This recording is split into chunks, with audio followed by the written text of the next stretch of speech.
Hindi na ako iibig pang muli. Ayaw ko nang masaktang muli. Dahil masakit ang masaktan at maiwanan ng taong labis mong minahal. At pinaglaban ko ang pagmamahal ko sa kanya. At hindi niya yun nakita.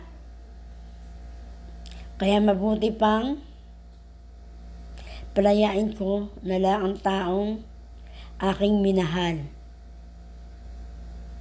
At maging masaya na lang ako para sa kanya.